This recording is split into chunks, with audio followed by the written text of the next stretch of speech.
Hey everyone, I have not gone live in a while, so welcome to my live. You guys, yesterday I posted my back office. You guys know Robert is a fan of that for sure. He's like, documentation beats conversation, so I'm like, you know what, I'll just share my back office because I know people are curious, like what does it look like when you hit the top? You know, what is possible? I think that's what most people want to know.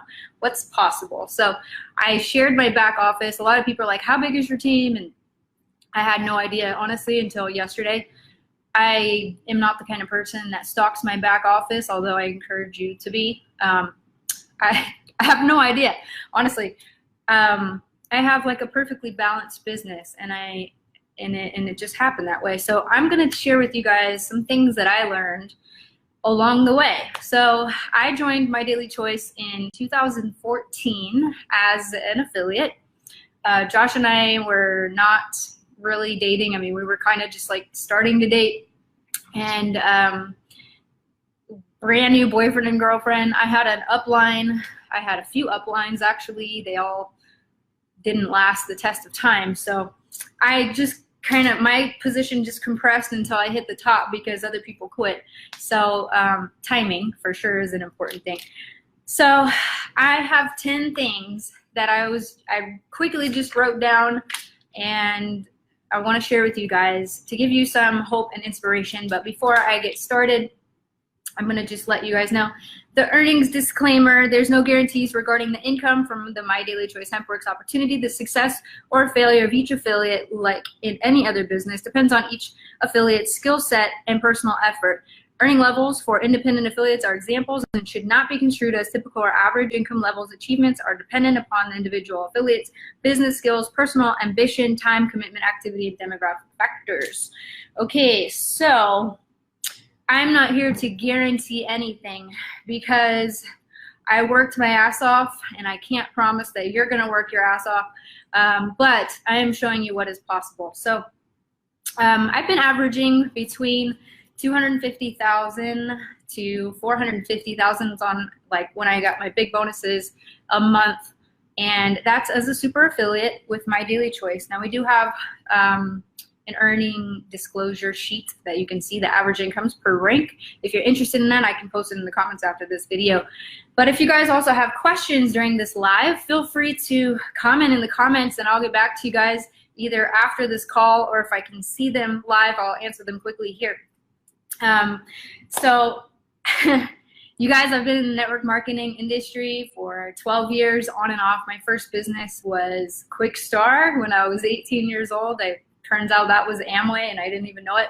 I was actually recruited by a friend that I met in band as a junior hire, and I remember feeling so ruined after I went to that first meeting because I was 18, getting ready to go to college, getting ready to start my career, and you know, all that outside of high school. And here I went to this network marketing meeting where they're drawing circles on the board talking about Ray Kroc and the McDonald's franchise, and I'm thinking to myself, that makes a lot of sense, actually, and maybe I'll give this a shot. And it didn't work for me because I was not developed as a person at the time. I was just a crazy kid at the time. What I did instead was I got pregnant, and then I got married, well, married then pregnant, and started my life kind of off to a rough start. And forgot about network marketing for a few years until I realized that military paychecks were not that much, and I needed something to supplement this income. I joined the military in 2008. You know, that also brought me back into thinking like maybe I should try network marketing again. And it wasn't until 2012 that I really started getting serious about it. I joined a couple companies. I got terminated a few times. What a rocky road that was. If there was a rule that I didn't like, I found it right away, for sure. So I met Josh in 2014, a few months before we launched My Daily Choice, and I said, listen, I'm quitting network marketing. It's a scam. Like, there's no way that you can make money in this, because my previous company before that was like, oh, we don't have a girl with short hair on stage yet. We can give you a rank, and then you can go up there and talk in front of the masses and cheer them on. And I was like, well, how does that duplicate? I can't go up on stage and tell people they can do it too if I know they can't, because the company's rigged for the owners instead of the affiliates. So I told Josh, I'm done with network marketing. And he said, what if I do it differently? And I said, maybe this can work if you do it differently, because I can trust you, but I can't trust anyone else. So we got started with My Daily Choice November 2014, and I had 3 sprays to sell. And gonna be honest, I was very, very excited my first month. My first 7 days, I earned almost $4,000 in commissions. And I was like, wow, this comp plan pays like way more than anything else I've ever seen out there. And I hit 25K rank my first month in business with My Daily Choice. And that gave me enough hope to know that this could work. And I think that is one thing that's awesome about our business is we do pay you right away. So you do get that little spark of inspiration, like maybe this can work. So fast forwarding to 2017 with the launch of Hempworx.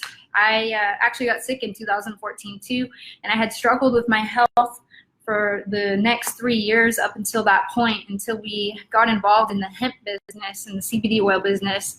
And that drastically changed my life to the point where I did not even care about money anymore, that I just needed to get this product out to the masses. And I just like had this vision instantly, and I just ran with it. And I'm going to tell you some of the things that I did.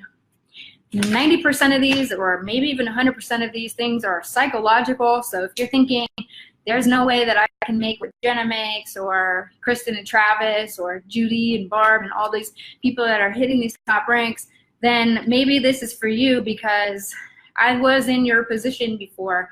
I was the person that talked shit to myself all day long, and I had the worst inner roommate in my head, like you wouldn't believe, you know? And so this is my steps. So this is how I went from broke to 10,000 a day online. I didn't go to work. I didn't change my wardrobe, you guys. I went to a couple events. That was it. Amazing. So this is all online. Okay, so number 1, the first thing that I did, and there are 10 things that I did that I can really grasp, that I feel like I could teach to you. The first thing that I did was I rewired my brain. So if you're taking notes, write it down, rewire my brain. And the reason I say that is because when we are born as little babies, we go home to our families, and then pretty much immediately our families begin to indoctrinate us with what is fact, what is real around us. For instance, they tell you right away when you're little, they go, this is a water bottle. And then you learn to just label things. This is a cell phone, this is a card, like a, you know, this is a lighter. Don't ask me why I have a lighter. You should know why. But they tell you what everything is, right? This is a bird, this is a window, this is a light, lamp, whatever. And what it is. And we start believing what our parents are teaching us or what we're learning in school. They tell us what the letters look like and how to read and all this stuff. And so we just accept it as face value that these are facts. But just imagine if you lived your life and nobody told you anything.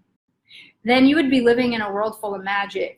If you saw flying birds throughout the air, if you saw airplanes and you didn't know what they were, everything would be magical. So I decided that I was going to rewire my brain and pretty much dump everything that I ever learned into the trash can. I decided that there was no limit. There was nothing that I knew for sure, and that anything was possible. Anything, like anything. You know, and I went from being raised in a Christian church, and then I went to the extreme of becoming an atheist. And so at this point in my life, I was just like, I'm throwing it all away, and I'm just going to see what comes out of this. I'm going to rewire my brain. So my suggestion to you is to take your brain off of the default setting that you've been programmed with.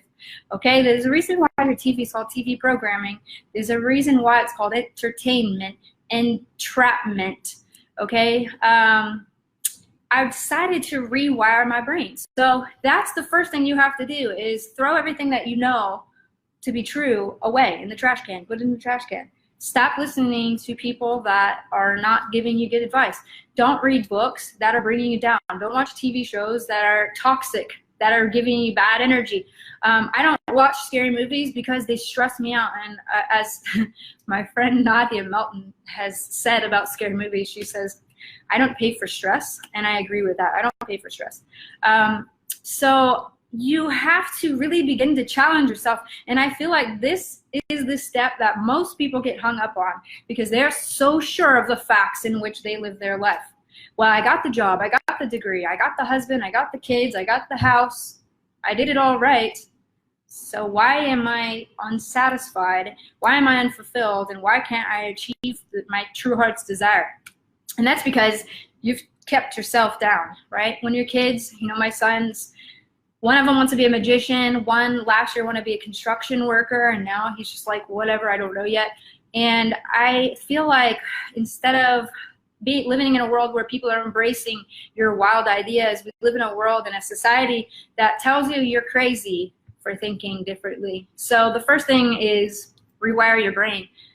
Open yourself to all possibility completely. So that's number one. Number two, I started saying yes to uncomfortable situations. Okay, so I started saying yes. So if you guys have seen, I think it's called Yes Man with Jim Carrey. It's a movie, and he goes around and he starts living his life where he just says yes to everything instead of no. Because I had realized I had been in a place in my life where I was saying no to everything. Hey, do you want to go out with friends? No. Hey, do you want to do this? No. Hey, do you want to go here? No. Like I used to be the person that said no all the time. And what I realized was I was actually castrating my opportunities by saying no to everything. So one day I met Jackie Stewart, and she invited me to her house, and I said yes. And normally I would have said no, but I said yes, and she was there, and her sister Judy Stallings walked in, and she became, besides myself, the first person to hit super affiliate in 9 months. So if I had said no to that meet and greet, which I normally would have said no to because I'm like weird and I'm antisocial and I can do online, but offline, people have met me and they're like, you're exactly the same. Pretty much the exact same, but it requires a lot of energy to meet new people, and I'm very like introverted in that regard. I'm very protective of my energy and what I'm allowing into my consciousness. So I became the person that said no. And so number two was I started saying yes to uncomfortable situations. And I don't mean like now you should say yes to go hanging out in a back alley at a bar. No, those are obviously still no's for me, and they should be no's for you too. But start saying yes to opportunities. Don't find an excuse to not be able to take new opportunities, because if you don't take these opportunities, these are the universe's deliveries for you. Like if you are saying this is what I want to achieve and you have an opportunity and you turn it down, how can that vision be fulfilled if you're always saying no to the things that are trying to force you into where you want to be? So number two is I started saying yes. Number three, I thought outside of the box and I got creative. It's super easy to get creative in this business. Honestly, I have some people that are new that are like, I just can't get anyone to bite. I can't get anyone to sign up on my team. And I'm thinking, how is that even possible? Do you know the power of these products? Have you not experienced them yourself? Because, you know, for me, I became more of a product-based preacher than an opportunity-based preacher. And I started getting really creative with how I could help other people. I got really creative with who needed what I had to offer. So it was more than just building a list. It was literally racking my brain in and out and finding a way, finding a solution to everybody's everyday problems. I became the ultimate problem solver. Oh, you've got this going on in your life? Well, I have CBD for that. You know, you've got this going on? Okay, I have something for that. And I started racking my brain thinking of everybody's problems. I started with my family first. I wrote a list down. I was like, my mom's got this, my dad's got this, my brothers and sisters have this going on. And I'm like, everybody needs this stuff. Like, if you're not in the CBD oil business and you're selling something else, God bless you, because I can't imagine having to sell something else. Honestly, I mean, I just know that I know that this is the product that is transforming the world. So I started getting creative. And I do think that sometimes we get into a rut where we believe like, I got to follow all the trainings, I got to go to all the seminars, I got to go to all these events and do all this stuff and take as many notes as I can, but we fail to open up our creative brain that is the instrument we need to use to get inspired to take things to the next level. Don't be afraid to do things a little differently that fit for your life, that fit for your business. And you don't always have to take orders with duplication, okay? Duplication can work in many different ways, but get creative with how you can spin it so that it works for your life. You know, I've got lots of friends that are in the horse industry and they're, you know, equestrians and that kind of thing. And I'm like, tailor the business to you. Tailor it to your interest groups, because there's other people in those interest groups that you can connect with and have a bond with immediately, so that that transition into the business conversation is natural versus trying to just shoot out there looking for everybody. So get creative. Think outside the box. Don't be afraid and don't criticize yourself with your wild ideas, because Hempworx was a crazy idea for me and it worked. So don't be afraid to challenge yourself to think differently. Number 4 was my bad days weren't final. So we've had bad days. I can tell you, if you've been in our business since 2014, you've seen the bad days. You've seen what our shipping was before we got our own facility and our own warehouse and fulfillment. Okay, we've had bad days. And I've decided that my bad days were not going to be final. They were just going to be bad days. And I was going to just leave it at that. I didn't quit because I knew that if I quit, I was going to let the world down.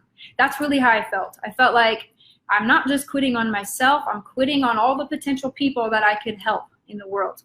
And I think once you take that focus off of yourself, it makes it a lot easier to stay, because you realize that you're on a rescue mission to go rescue a lot of people. And if you are not in that position and that mindset of being able to help people, then you are going to have a hard time. You are going to quit probably, because it's just self-centered kind of agenda where you're trying to get rich.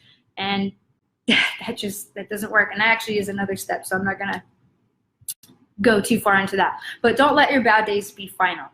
That's my biggest advice for step 4. Number 5 is I started spending money.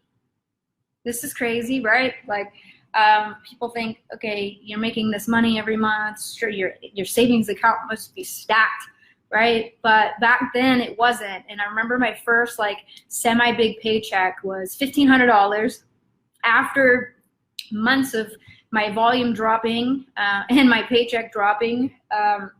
And I remember I got $1,500 and it was just starting to build up again. This is right after Hempworx launched. And I spent the whole thing. I spent the entire check on a Louis Vuitton bag and completely just was out of my comfort zone. I was not the kind of person that would just go shop like that. I was the sensible kind of person, like I could put it towards this, whatever.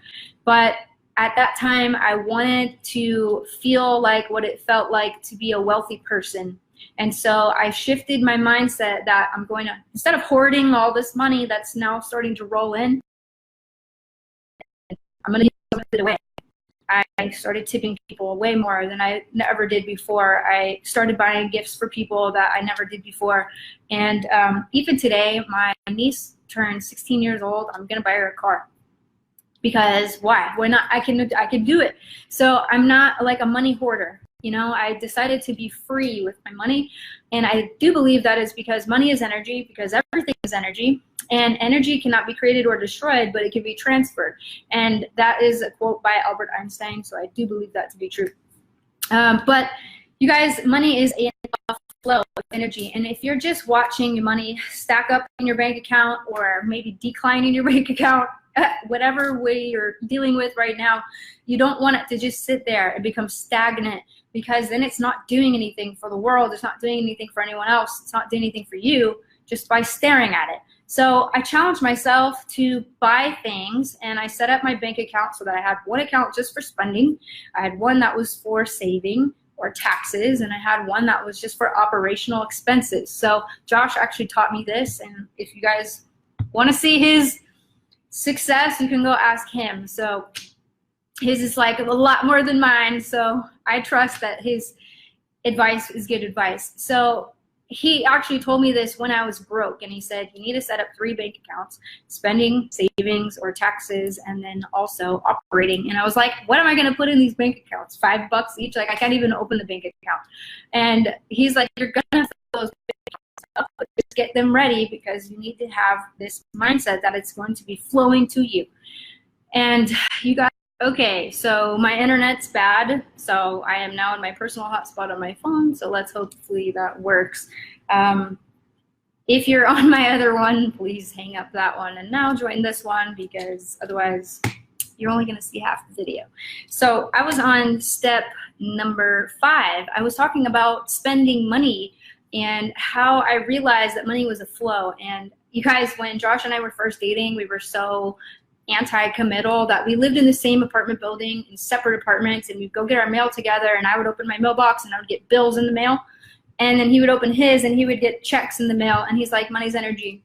And I'm like, that is so gross that you can just create money like that. And he's like, it's just energy, it's just a mindset, it's just the way you think about it. And I realized, like, man, that's true, because I used to be very scared about money. And being scared about money, like scared to swipe your card, or scared if you're going to have enough money at the end of the month, that's fear, right? And fear is not real. Fear is just an illusion. It's just something that's in your head. And if you can just get rid of that, then you can focus on the lesson at hand, which is to be free with your money and just expect and trust in karma. Because I know, like, I'm going to help my friend pay for her wedding. I'm going to buy my niece a car. I paid my sister's debt off. My family is like hooked up, because I know that it's energy. Money is just energy, and whatever you put out there is going to come back to you. Always. It always comes back to you. If you're putting like saving, hoarding, fearful money out there into the universe, that's what's going to happen. Lack. You're going to get more lack. So when you become less stingy and greedy with your money, you actually attract way more of it. So that was a big lesson that I had to learn and really rewire my brain on. So that was number 5. Number 6 is I stopped listening to broke people. And that means myself. I was a broke person. I stopped listening to myself. You guys, stop listening to that little roommate that was like, you can't afford that. Like, what are you talking about? You grew up on a dirt road, Jen. You can't have these nice things. Don't listen to broke people. So if you are like most people and you're surrounded by people that are just average income, you're going to be tempted to take their advice, because even if they're just a little bit ahead of you, and maybe they have, you know, more of their house paid off than you do, or whatever, maybe they have a little bit of a nicer car than you do, you're going to be tempted, like, I'm going to follow them. But my challenge for you is to only listen to people that are exactly where you want to be.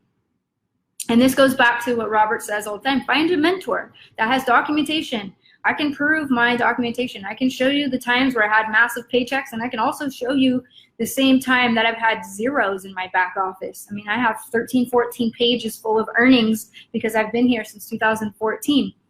And I had a guy that was like, I want to join you, but like, you know, you're Jenna, so I know you're the wife of Josh, so that's obviously why you're successful. So, and I said, get on your Skype right now, and I'm going to walk you through every single page in my back office, and then you can determine if I achieve this myself or not.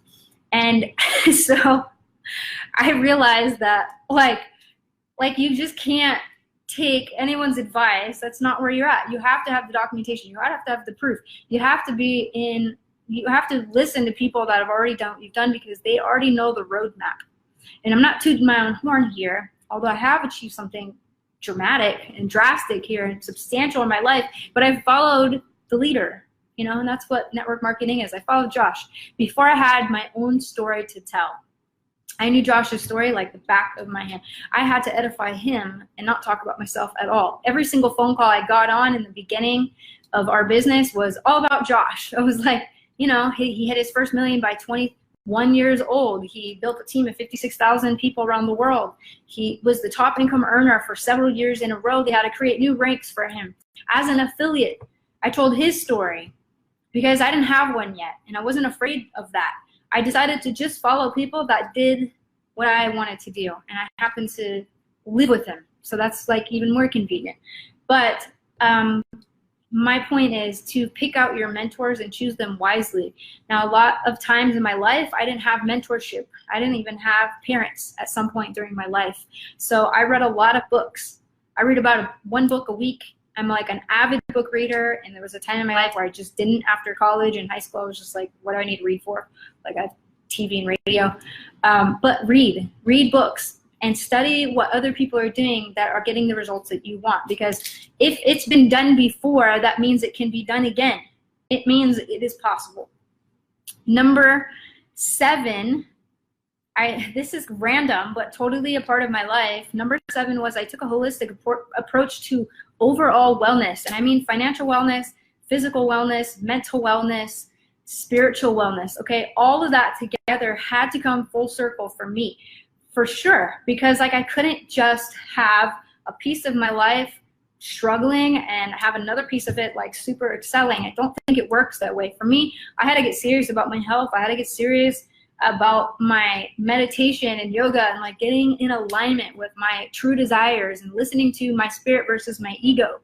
And you want to know the difference between those two? Your ego is what is the doubting voice in your head, and your spirit is the one that knows that it's just the presence within you, that the observer behind the mask. Okay, you're the observer. You're not the person that you think you are. So I had to take this holistic approach to wellness. And I realized that as I went on a journey, more and more people wanted to follow me because they saw that I was changing my life. They saw where I started from, and they saw where I was going in the middle of it. And there's some people that have waited till now. They waited till I hit this level before they've taken me seriously. So it doesn't matter. But if you're going on a journey, let's say you've got a few pounds to lose. I'm not judging, but let's just say that's an easy journey for you to go on that you can document and put on the internet and put on Facebook and say, listen, I'm Operation Getting Myself Healthy so that my brain, my mind, my body, and everything can be holistically well. If you go on these journeys, it inspires so many people because you are taking the steps where they are afraid to take. That's an easy way to build your Facebook following. That's an easy way to get people to become engaged with your story. So for me, I had to go on my own journey, and it was mostly a spiritual journey for me. I didn't have much weight to lose, so I didn't have that opportunity. I think that would have been easier because I could have just showed you before and after pictures. But you have to see my videos, I guess, from back then till now. I made drastic personal development changes, and that was the journey that I went on. So I encourage you guys to go on a journey and document it.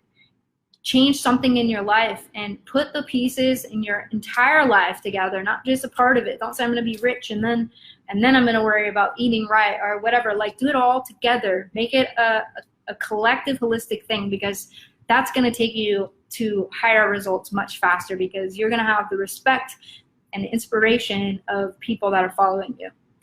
Number 8, I led with my heart and my passion. Instead of my skills and all my background that I learned, I learned how to do call center stuff. I worked in a call center. I could smash any sales call probably. Like I had skills, but I didn't have heart. And I think that was the biggest thing that was missing from my organization up until I started with Hempworx, because my passion was so great for these products because of what changed in my life that I led with that. I led with my heart first. And I realized that it wasn't all about me, and it wasn't just about my results. And I think if you can do that, I always teach people, even in the corporate office, as we're hiring new people, I say, hire people or recruit people with heart and then teach them the skills. Don't go for the people that have all the skills with no heart. Like, I don't care how much money somebody's making in the industry. I don't care if they're a 7 or 8 figure earner. I'm not going to talk to them. I'm not going to hang out with them at events. I'm not going to approach them if I think they're assholes. I'm just not. Like, if their ego is bigger than the whole room, I'm avoiding them. Like, I have no interest in dealing with people that are too good for everybody else. That is one of the biggest turnoffs I found in network marketing, that I decided I would lead the example and change that, because I hated that. I hated that people had to feel like the people on top were celebrities and then everybody else was just like these little peasants. Like, I hated that so much. So I decided I was going to lead with my heart, and I was going to be casual, and I was going to keep it real, because That's what I felt the industry needed. I felt like the shift had to happen from within first before that we could change the rest of the world. So I encourage you to lead with your heart and not your skills and not your rank and not your accolades and not whatever car you drive and whatever house you live in. No one gives a crap about any of that. Yeah, it's great. Yeah, it's great I make $10,000 a day online. Good for me. But how I did it was by leading with my heart, by becoming a heart-focused person. I had to let my guard down. You know, I used to be so tough. You know, I used to be like, people call me the ninja and all this stuff. And I used to have this like shield around me all times because I'd been hurt so many times. And I just kept this shield over my heart. And I never let anybody in because I didn't want to get hurt. I didn't want to be vulnerable. And my biggest thing I can teach you guys is to keep your heart open. Because if your heart is not open, then you're going to have a really hard time connecting with people on a real level. And I learned that because of Josh, because he's the first person that I really fell in love with. And he inspired me to change who I was. In fact, I even decided to get therapy at one point. I went into the shrink's office and I was like, apparently there's something wrong with me because all my relationships are falling apart. I'm broke and I'm going bankrupt and nothing is working right in my life. So apparently I'm the common denominator and it's me. So what's wrong with me? And how can I fix it? Because I'm tired of hurting other people in my life because I'm not allowing them to enter into my space.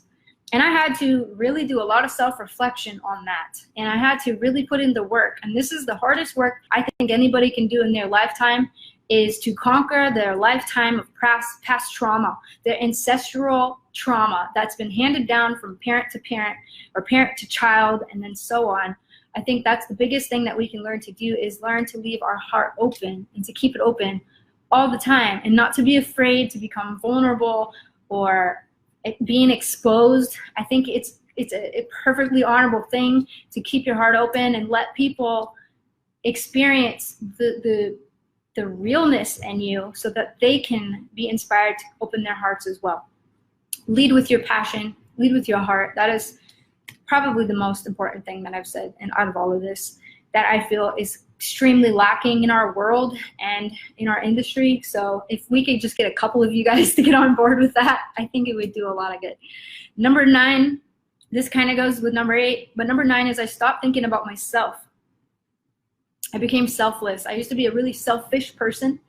I used to not care about anyone, or I thought I did, but I would not show them accordingly. I just didn't have love in my life, you know, and because of that, I was only focused on myself and my own problems, my own drama, my own whatever world was happening with me. And I was a narcissist, like flat out. If you Google narcissist, that was me. I was a narcissist. And you know how hard it is to recover from narcissism? It's really hard because it takes a lot to admit it to yourself that you've been a shitty human to other people. So I stopped thinking about myself. You know, people that are like, I'm just so like depressed and like anxious. And I'm like, this is my belief, and I don't know if it's true or not, but this is why I believe, you guys, that people that are depressed, and I've been there, I've been suicidal, I've been on the side of the road, like questioning if I ever want to go back into my house or if I want to run away. I've been in the worst situations you can think of. So I'm speaking from experience here, not judging anybody that's going through a hard time. But for me personally, depression for me was, I'm so focused on myself and my own pain that I literally can't care about anyone else around me. That's what depression was for me. And because of that, I decided I was going to stop thinking about myself. What took me out of the place of being sad and depressed or whatever, what took me out of that was, what can I do to give to somebody else today? How can I make somebody else's day better? I started doing nicer things for my husband, my kids. I started putting love into other people. And when I took the focus off of myself and what was me and my problems, everything began to shift. And everything began to return to me. That love I was putting out there came back tenfold. And again, you guys, the wheel of karma is completely true. At least it has been for me. So if you're experiencing lack of results, ask yourself, what are you putting out there? You have to become the person you wish to attract. You have to become the person you wish to attract. If you're acting crazy on social media, if you're doing stupid things in your life, that's what you're going to attract back. You have to become the person you wish to attract. There's no other better way to say it than you have to lead yourself on your own journey before you can lead anybody else. Because nobody's going to be inspired by somebody that's just pretending. We can see right through it. I mean, we see fake leaders all the time doing all this crazy stuff online, and it's like, great, what have you done for somebody else? So number 9 is don't think about yourself so much. Think about how you can help somebody else, and then be patient, because that's going to be returned to you. It always happens every time, and it might take a while. You may have to give a lot, because you may have a lot of bad karma you have to clear from what you've taken from life. You may have to invest for a long time giving in before you can take out, but you have to make deposits into other people's lives before you can take withdrawals. And lastly, number 10, this one is probably going to be one that blows your mind the most, which is why it's number 10. I realized what was illusionary in my life and what was real. I realized what was fake and what was real. What was fake was fear, doubt, excuses, depression. That was fake for me. Bipolar. They call me bipolar at the doctors. And I said, how do you know that? Is there a scan or something you do? Or you just ask me a few questions and determine that? Yeah. So I had to decide what was real. I had to decide what I was going to reject out of my consciousness and what I was going to accept. And this is going to sound crazy, but you guys, literally on the plane, on the way to the cruise, onto Miami, there was clouds in the air, and the pilot got on the speaker and said, we're in a holding pattern for an hour, and we're gonna be a delayed flight because the weather is so bad we can't land. And I heard that, and I said, I reject that. I don't want that reality, so I'm not gonna even focus on that, because most people would be sitting there and go, oh, great, another hour. Like, you know, that's what most people would think. But I didn't do that. I just said, it's just weather. I can change the weather. You know, I can change my point of reference. I can change my point of consciousness. So, okay, that's his version of reality. That's the information he's getting. But I reject that, and I'm going to have clear weather. We're going to land, and we're going to have a great trip. You guys, I almost didn't go to this cruise because the weather was thunderstorms every single day, and then there was like hurricanes. And I was like, why are we going on a cruise right now? This is crazy. And it literally every single day was thunderstorm and rain. And I decided that I'm going to fix the weather. You know, and it was funny. I was telling our team this on the cruise, and they're like, we did the same thing. I'm like, you guys, we brought the weather. But it ended up being sunshine every single day, sprinkled like for a second, and that was it. So you can reject whatever reality you don't want to be a part of. If you don't like something in your life, don't accept it as real, because the moment you accept that as real, that's it. It becomes real. Your fear is the most powerfully, energetically charged emotion that you can have. But guess what else is the most powerfully charged emotion that you can have? Love. Love is the opposite. Okay, so don't accept the things that you don't want in your life. You may be sitting in a studio apartment. You can barely afford rent. You may be struggling right now, but that's the reality you can reject. You can reject that. You can say, no, I am not going to continue this way, and this is a temporary holding pattern until I get to my next destination. This is not my final destination, and I'm not finished doing what I have to do here on earth. And whatever I'm going to achieve is already on the way. Like, I imagine myself, when I am manifesting something in my life, I imagine it as easy as I'm ordering something on Amazon. They're shipping so good, you can depend on it, right? And when you order something, you know it's showing up in 2 to 3 days. And you don't have to worry about it. You don't have to like crazily check the tracking. Like, you know, it's going to show up in 2 or 3 days, stress-free. So I imagine the things in my life, I imagine it just like I am placing an order on Amazon and it's just on the way. Like, no, like, who is calling Amazon on the first day and saying, where's my package? You know, like, where's my package? Oh my God, it's not here. I'm going to start freaking out. Did it get lost on the first day? No. It's in transit. Your blessings are in transit. Whatever you've put out there that you want to achieve, whatever your vision is on the way. As long as you become a vibrational match to whatever it is you're trying to achieve. Okay, now if you're saying, I want to make $10,000 a month, like, you know, Jenna, or a day or whatever, and then your vibration is low to the point where they don't even make sense together. Like, I'm gonna make this much money, but I'm gonna treat my family bad, and I'm gonna bring bad energy into my home.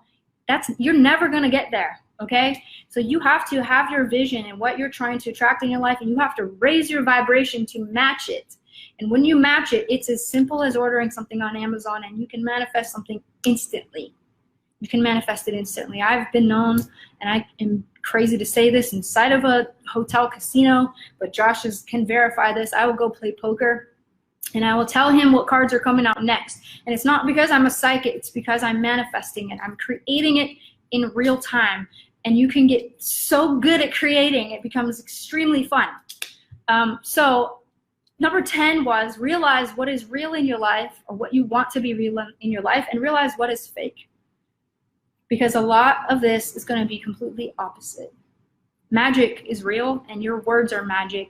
And when people come to me and they go, I have all these health issues, I have all this financial trouble, like, I go, whoa, why are you saying any of that? Those are your words are your magic spells. Imagine that.